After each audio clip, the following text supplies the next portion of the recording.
Chapter 1. At the Golden Globes. Jack Morgan got out of his dark blue Lamborghini near the Beverly Hilton. It was the night of the Golden Globes, and he was with a beautiful and famous movie star. He helped Guinevere Scott Evans out of the car, and she held his hand hard.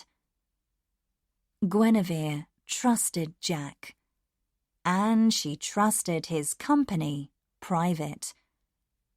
Everyone trusted Private. It was the best.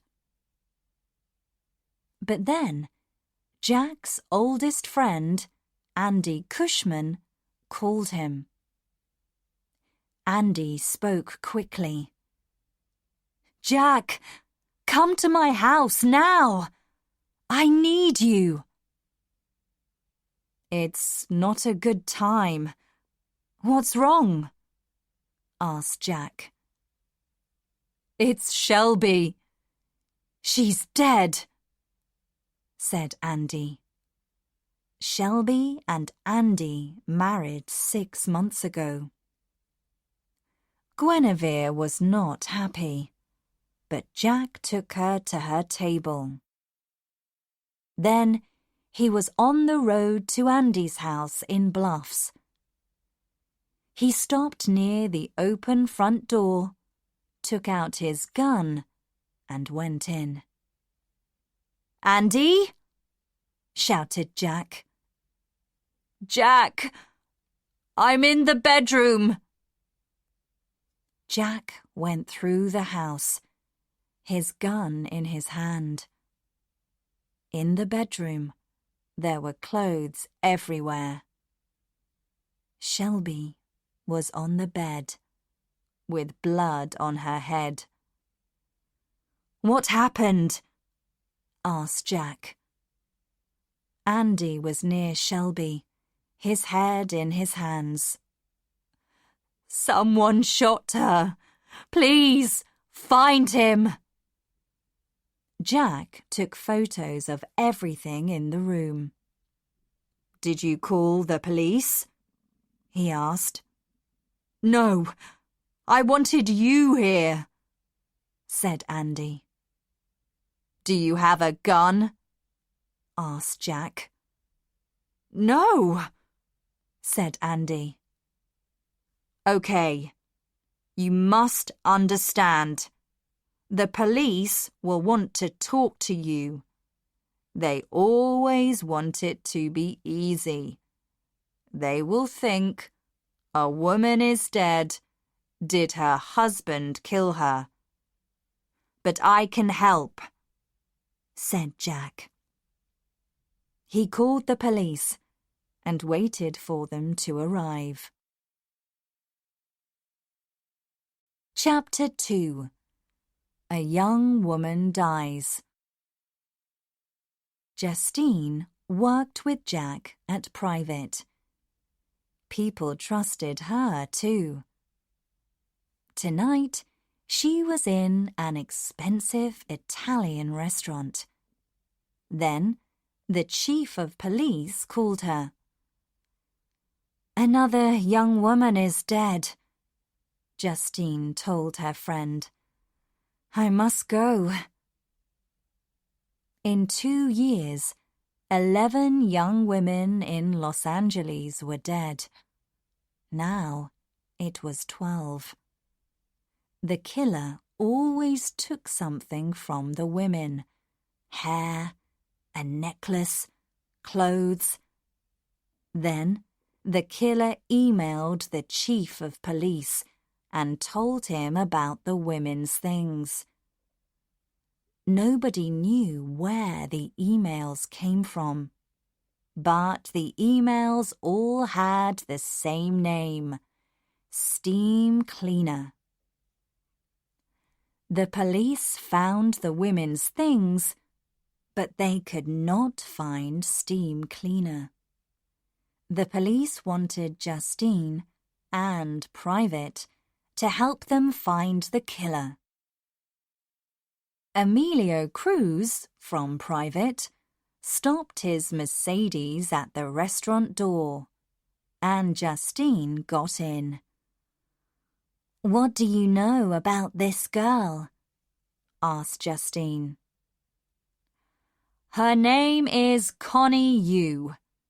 She was 16 and very intelligent," said Emilio. "She was on the ground behind a restaurant. There was an earring in her left ear. There was no right ear." Emilio stopped in a small, dark street near some police cars. They walked past the police and spoke to the doctor. "We'll get an email about the ear in a day or two," Emilio said. At 2 a.m., Justine and Emilio were at Private's offices. They talked to Cy, Private's forensic expert. "We have the woman's bag and cell phone," said Justine. "Can you look for DNA on them?" "Of course," said Cy. "I can work all night on it."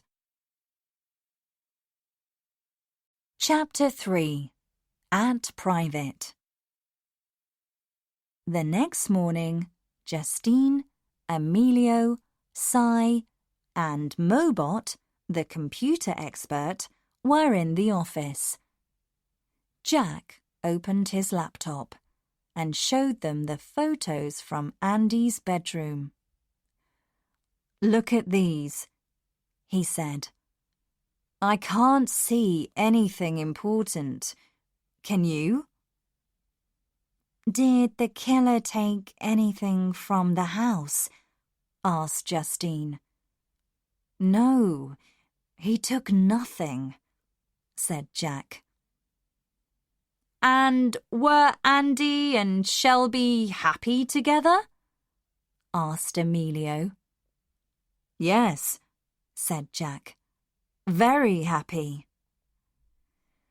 "Okay," said Justine. "This killer is a professional. But why did he kill Shelby?"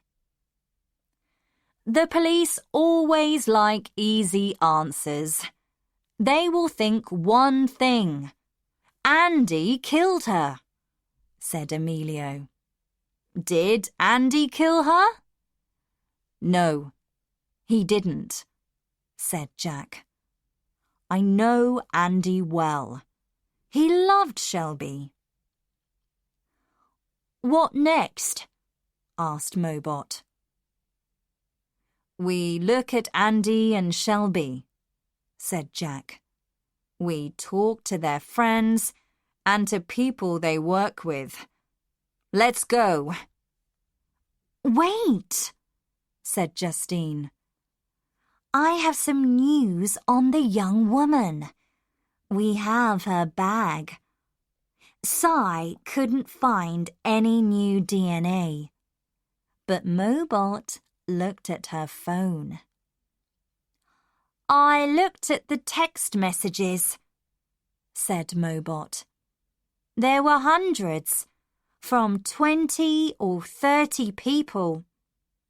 I looked at the numbers, and they are all friends or family. But there is one strange message. I can't get the number for it. Look!" A text message came up on the wall. "Connie, it's Linda. My mum took my phone. I must talk to you. Can we meet? Please? Behind the restaurant. At 8:30 p.m. Don't tell anyone."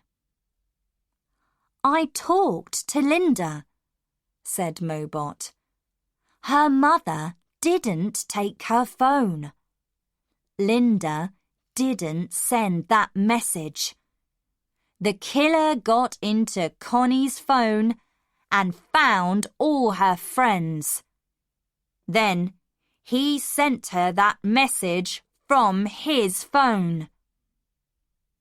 But we can't find the number of the killer's phone, said Si. It isn't possible. Who is Steam Cleaner? Asked Jack. Rudolph Crocker left his office at 7 p.m. and went for a drink. At 9 p.m, he was at home and ready for a run. He ran out to Marina del Rey and thought about Connie Yu. That was a great evening. There was nobody near him. He stopped near a boat and put something on it. Then he went home and sent an email to the Chief of Police. You can find Connie Yu's ear on a boat in Marina del Rey.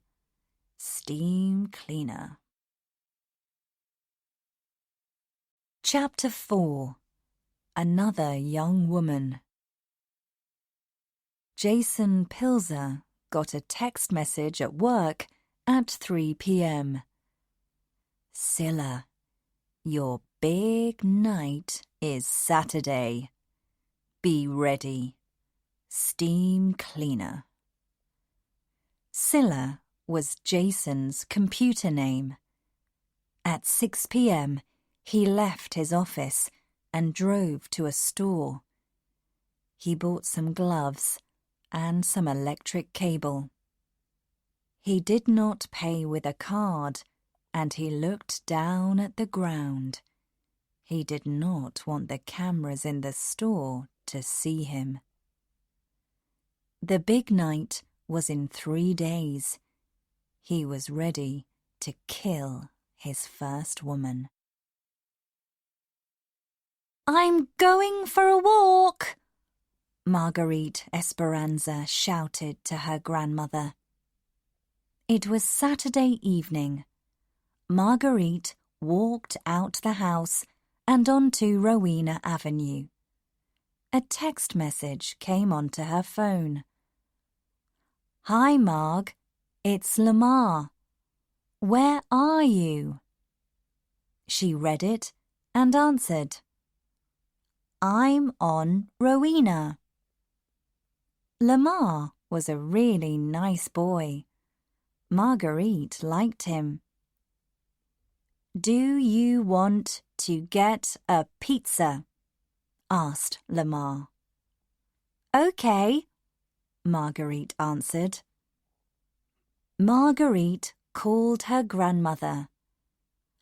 I'm getting a pizza with Lamar, she said, and he'll walk home with me. Is that okay? The black van was near Rowena Avenue. The driver was Steam Cleaner. Scylla and Morbid were in the back of the van. She's out of her house, said Morbid.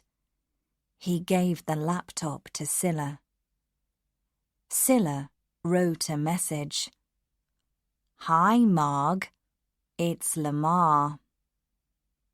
Marguerite answered. Scylla wrote another message. The van stopped near the pizza restaurant and waited. Then they saw Marguerite in the street. Go! Shouted Morbid. Scylla got out of the van. He pulled a bag over Marguerite's head from behind, and he and Morbid threw her into the van. Steam Cleaner drove away quickly. Help! Shouted Marguerite. Be quiet, shouted Morbid. Maybe you can win the game. Win? Asked Marguerite. What do you mean? Steam Cleaner stopped the van in a park with nobody near. Morbid and Steam Cleaner were behind Scylla. This was Scylla's game. Marguerite got out of the van quickly, and she pulled the bag off her head. She could not run away. Steam Cleaner and Morbid could stop her. But she was tall and strong and ready for Scylla. Her hand flew out and hit him on the nose. There was blood on Scylla's face now, and he was angry. He ran at her, but she kicked him hard in the stomach, and then she kicked him again. Steam Cleaner looked at Morbid. "She's too good for Scylla," he said. He took out a gun and shot Marguerite in the head. Then Scylla put on the gloves and put the cable around the dead woman's neck. He took her shoes and put them in the van. "That wasn't good," said Steam Cleaner to Scylla. "But maybe you'll win the next game." Chapter 5. Scylla's Next Game. Justine met Police Lieutenant Nora Cronin in the park at 4 a.m. on Sunday. "The Chief of Police is here," said Nora. "He wants to talk to you." The chief was with 3 police officers near Marguerite's body. Justine walked up to him. "It's good to see you," he said. "We need your help. 13 women are dead. And look! Somebody shot her dead. So why is there cable around her neck?" "It's very strange," said Justine. "And where's her handbag?" "There's no handbag," said the chief. "And no shoes. I'm waiting for the email." On Sunday evening, Scylla was on the terrace of his apartment at the top of a tall building. The city was beautiful at night, but he did not look at it. His face and body were black and blue. "That girl was strong," he thought. Then he read the message from Morbid again. "You weren't good yesterday, Scylla. Steam Cleaner isn't happy. But you can play again tonight. We have someone for you. Be ready at 7 p.m. Morbid and Steam Cleaner were at the door now, and Scylla went to open it. "How's the nose?" asked Morbid. "Okay," said Scylla. "Do you want a drink?" "No," said Steam Cleaner. "Let's go on the terrace. I want to show you something." The 3 men walked onto the terrace and looked down at the city. Then Steam Cleaner turned to Scylla. "You think you can play again?" he asked. "You can, but you're playing with us." Steam Cleaner took Scylla's legs, and Morbid took his arms, and they threw him over the terrace wall. Justine and Jack were at private with Mobot. They talked about Marguerite. "The killer sent an email," said Justine, "and we found her shoes. Cy is looking at them now, but they're probably clean." "The killer is using a van to look for the young women, I think," said Mobot. "He has a laptop and a radio in the van, and he can send messages to the women's cell phones. He can stop messages to their phones from other people too. And maybe he can find them in the street from their phones." "Is that possible?" asked Jack. "I don't know. I'll ask Cy about it," said Mobot. "His friend, Kit Kat, knows about cell phones." "I remembered something important," said Justine. "Someone killed a woman about 5 years ago in the same street as Connie Yu. Her name was Wendy Borman. The killer took her phone and her necklace." "5 years ago?" said Jack. "Maybe it's not 13 women. Maybe it's more. We have work to do." Chapter 6. An angry husband can kill. On Monday morning, Andy was at private. Jack had something to tell him. "I can't sleep," Andy said.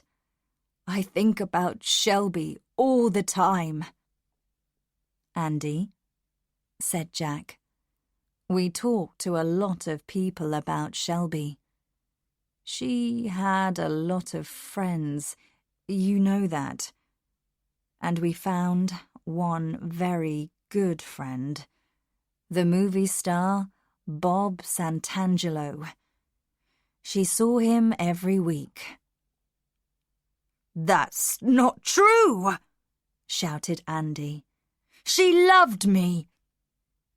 "Maybe she loved you," said Jack. "But she loved Santangelo too." "Did you know that?" "No, I didn't!" shouted Andy. "It's not true!" Andy left. Jack and Cy talked about Santangelo. "Did Andy know about Santangelo?" asked Cy. "I don't know," said Jack. "An angry husband can kill, you know," said Cy. "I know, Cy," said Jack. "But Andy's a good man, and he's my friend. He didn't kill Shelby." "I understand. You don't want to hear it," said Cy. "But maybe he did." Justine was at the police station with Lieutenant Nora Cronin. "I looked on the internet," said Justine. "But can you tell me more about Wendy Borman?" "One thing isn't on the internet," said Nora. "An 11-year-old girl called Christine Castilla saw something. She and her mother were in a coffee shop on Melrose Avenue. Christine saw 2 boys push Wendy into a van. Her mother didn't see anything, and Christine didn't see a lot. The boys were white, One had a long nose and big ears. The other had long hair. "But Christine is 16 now," said Justine. "We need to talk to her again." Chapter 7. Help from Cy's Friends. Cy lived in an apartment with a lot of computers. On Monday evening, he sat at a computer and talked to his friend Kit Kat in Sweden. "You asked about cell phones," said Kit Kat. "I can help. Someone in the United States of America has a new program. It can find a phone and get inside it. Then it can send messages from the phone, and nobody knows it is happening." "That's great, Kit Kat," said Cy. "Do you know who made this program?" "His name is Morbid. He's American, I think." "Thanks, Kit Kat. You're wonderful." Then Cy sent a message to his friend Darren, who was in India. Darren played games on computers. "Do you know a player called Morbid?" "Yes, I saw a message from a player called Scylla about Morbid on Saturday." "What did he say?" "He said, 'I'm playing a new game with Morbid.' Then there was a message from Morbid the next day. 'Scylla can fly. He flew off his terrace. Flying is easy, but the streets are hard.'" Cy looked on the internet. On Sunday, a man fell off a terrace in Los Angeles and died. His name was Jason Pilzer. "Was that Scylla?" Cy thought. Cy met Jack in a coffee shop early on Tuesday morning. "Jack, I have some news. Lots of people like playing games on the internet. In some of these games, you kill people, but you're playing. It's a game. I think some men in Los Angeles are playing a game, but they are really killing people. Not on the computer, but on the streets." "Who are these men?" asked Jack. "One man was Jason Pilzer. His computer name was Scylla. Another man is Morbid. Scylla died on Sunday night. The police say he fell off his terrace. But maybe someone pushed him." "Let's go to his apartment," said Jack.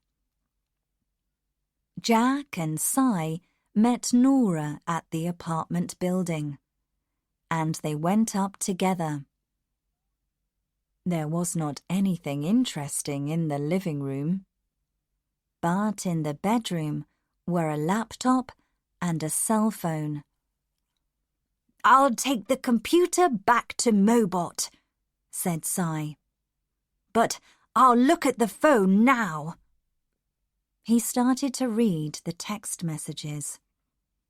"Jack, look at this." Cy gave the phone to Jack. "It's tonight, Scylla. You're the killer. Steam Cleaner." "It's from Steam Cleaner," said Jack. "He's working in a group." Chapter 8. They're going to kill again.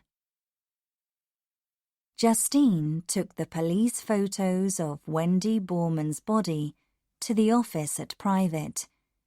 She also took a bag of Wendy's clothes. Cy can look at those, she thought. There may be DNA on them. Justine looked at the photos of Wendy, dead, behind the restaurant. 5 years ago, the police found Wendy's bag next to her, but her necklace was not there. Wendy always wore the necklace, and Justine found a photo of it. It had a star on it. Then she went to find Christine Castilla in school. Justine found Christine in the school restaurant. "Do you remember Wendy Borman?" she asked. "I was only 11, said Christine. "Yes, but can you remember anything? What did you see?" asked Justine. "A van stopped, and 2 boys got out and pushed a girl into the back. Then they drove away. It was very quick," said Christine. "And you saw the driver?" said Justine. "He had a long nose and big ears," said Christine. "And the van?" said Justine. "It was black. I remember a word on it.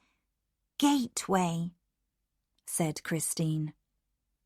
Gateway? This was new. Gateway was an expensive school in Santa Monica. "Thank you, Christine," said Justine. Cy worked for hours on Wendy Borman's clothes. He looked for DNA, and he found it, from 2 different men. "Yes!" he said. He heard someone at the door, and Mobot ran into his office. "Cy, they are going to kill again! This week! I looked at Jason's computer. There were thousands of messages, and I read them all. Look at this one." Morbid, Scylla. Here's the next woman. She lives in Silver Lake, and her name is Graziella. Steam cleaner. There was a photo of a young woman. "I'll call Jack," said Cy. Chapter 9. Help from Carmine Noccia. On Tuesday afternoon, Jack was in his office with Emilio. They knew something about the young women's killers now, but nothing about Shelby's. "Andy isn't a killer," Jack said. "Shelby's killer was a professional. There was no DNA, no gun, nothing. We need to talk to Carmine Noccia in Las Vegas." Carmine and his family knew every professional killer from California to Florida. Jack did not often work with men like Carmine. But once, Carmine asked for Private's help. His daughter ran away, and he wanted her back. Jack found her. Carmine never forgot a friend. "We'll fly to Las Vegas," Jack said. Carmine was very rich, and his home was in a park, half an hour from the airport. 2 big men came to meet Jack and Emilio at the door and took their guns from them. Carmine was in the sitting room. "Good to see you, Jack," said Carmine. "I need your help," said Jack. "Jack, you helped me, and I'll help you. But don't ask again," said Carmine. "Someone killed my friend, Shelby Cushman, in Los Angeles, a professional. Who was the killer? Do you know?" said Jack. "I don't know, but I can ask. I'll call you when I know," said Carmine. The call from Carmine came late at night. He only said 2 words: Bo Montgomery. Jack called Emilio early Wednesday morning. Emilio said he knew Bo Montgomery. Bo was a professional killer, and he lived on a horse farm in the Agora Hills. Jack and Emilio drove there fast. They stopped near the farmhouse. A door opened slowly, and a man came out. He had a big dog, and in his arms was an AK-47. "What do you want?" he asked. "I'm Jack Morgan, from Private. I'm working for Andy Cushman. Someone killed his wife, Shelby. Who paid for that?" Bo Montgomery thought for a minute, and then spoke slowly. "I don't know Shelby Cushman.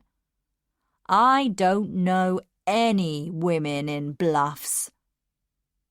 Then he wrote a name on the ground with the end of his gun. Jack looked at the name, and then Bo kicked it away. "Goodbye, Mr. Morgan," he said, "and please drive slowly. The horses get frightened." Chapter 10. DNA. Christine Castilla wanted to meet Justine again on Wednesday after school. "Let's go to the coffee shop on Melrose Avenue," said Christine. "I'll remember better there about the boys and the van." "Great," said Justine. The coffee shop was the same as 5 years before.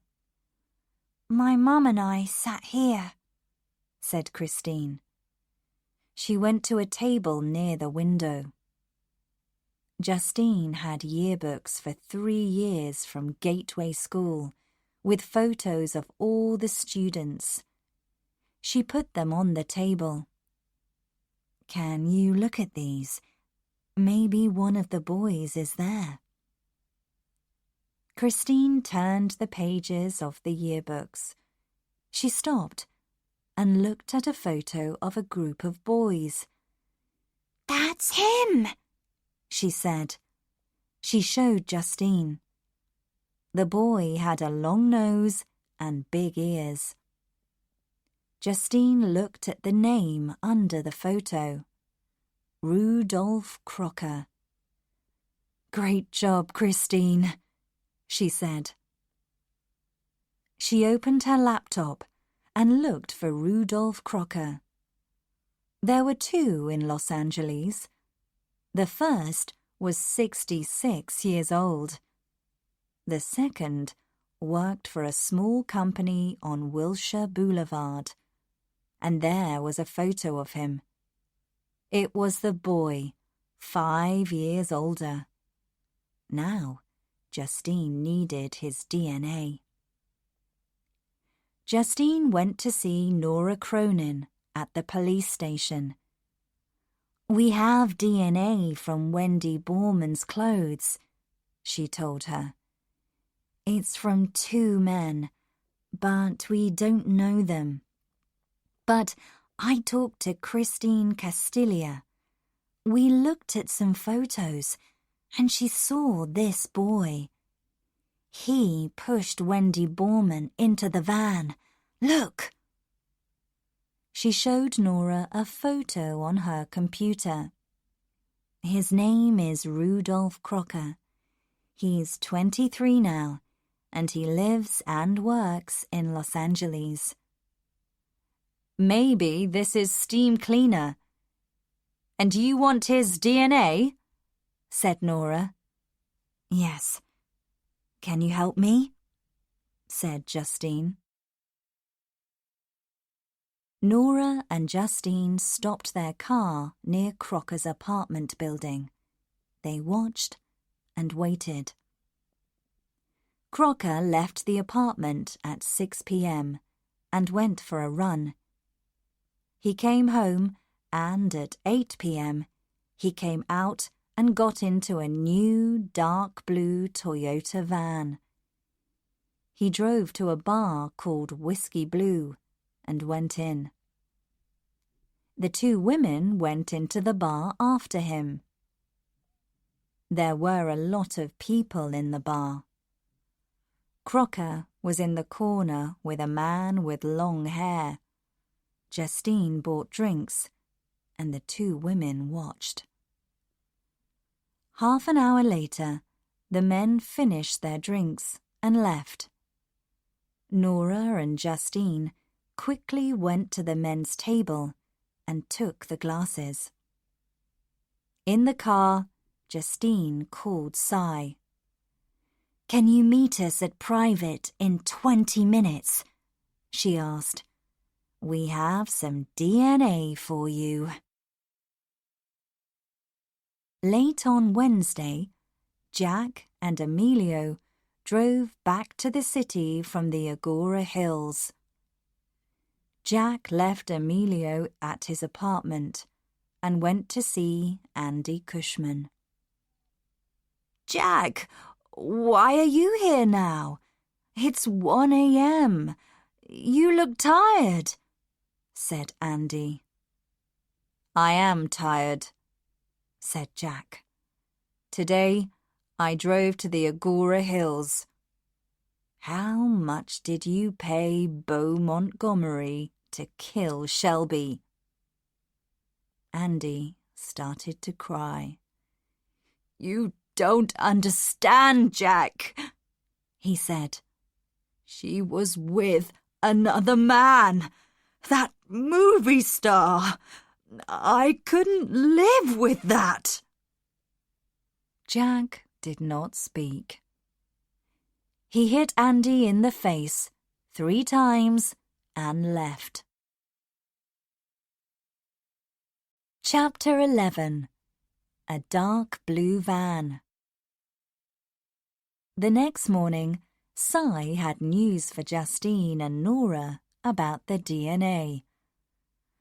"I have DNA from one of the glasses," he said. "Not Crocker's glass, the other man's.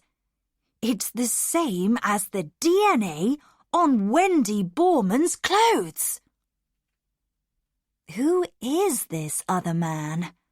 asked Justine. "We don't know him. Is it morbid?"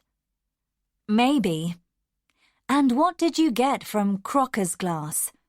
Nora asked Cy. "I couldn't get DNA from Crocker's glass. It was too dirty," said Cy. Justine looked at Nora.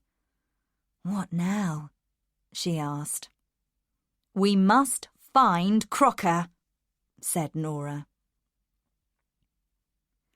Mobot worked all morning on her computer, and then she found something. She called Jack. "Morbid wants to kill Graziella tonight.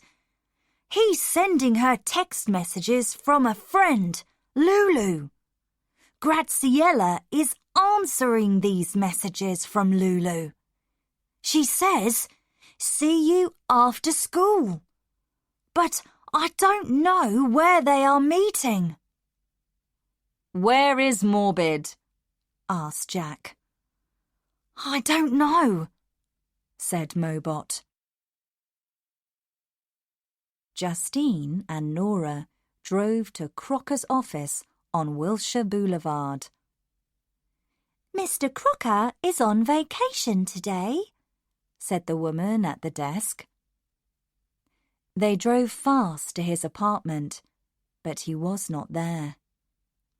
"Let's find his van," said Nora. Nora called the police station. "We're looking for a new, dark blue Toyota van. Every police car must look for it." Then she and Justine waited in their car near Crocker's apartment building. The call came back to Nora. "The dark blue van is in Silver Lake. It was on Alvarado Street, but we can't find it now." "We must stop that van!" shouted Nora into the radio. "The driver is a killer!" Jack and Emilio were on the road too. Mobot called Jack. "I'm reading more messages from Morbid to Graziella," she told him. "She's in Glendale, and he wants to meet at Ralph's supermarket." Graziella was in the street near the supermarket. Morbid walked up to her. "Graziella," he said, "I'm a friend of Lulu's. She's in hospital. Can you come with me to visit her? She wants to see you." Morbid put his hand on Graziella's arm. Jack ran across the street and hit him in the stomach. Morbid fell down and Jack held him. "Where's Rudolph Crocker?" shouted Jack. Nora and Justine got to Glendale quickly too. Crocker's van was behind the supermarket, with a police car next to it. Nora talked to a police officer. "Crocker is in the van, Lieutenant," he said. "He won't open the doors." Justine walked up to the van. Crocker was sitting with his hands on his head. "Get out of the van, Crocker," she said. He smiled at her. Justine hit the van window hard with her gun. She put her hand into the van, opened the door, and pulled Crocker out. There was blood and glass everywhere. At the supermarket, the police took Morbid away. Jack and Emilio walked to Crocker's van. They found Justine with her foot on Crocker's back. "Are you okay?" asked Jack. "There's a lot of blood on you." "It's not mine," said Justine. "It's Crocker's." Jack put some glass with blood on it in a bag and gave it to Emilio. "Get this to Cy," he said. "There's DNA here." The police took Crocker away. Justine looked at Nora. "We need to go to his apartment and look for Wendy Borman's necklace." Justine and Nora looked everywhere in Crocker's apartment. They found nothing. Justine opened the closet in the bedroom to look at Crocker's clothes again. The light was on a string, and she pulled it. She looked at the end of the string in her hand. It was the star from Wendy's necklace. "We've caught them, Justine," said Jack. back at Private. "Si looked at the DNA from Crocker's blood. It's the same as the DNA from Wendy's clothes." The next morning, Jack's phone woke him early. "Jack, it's Carmine Noccia. I have some bad news for you. Your friend, Andy Cushman, is dead. His car went off the road near Marin, and it went into the ocean." "Did anybody see Andy's car go into the ocean?" said Jack. "Oh, yes. One of my cousins saw it. He was the only person there. Have a good day," said Carmine. Jack looked at his phone for a minute and thought, Carmine's cousin killed Andy.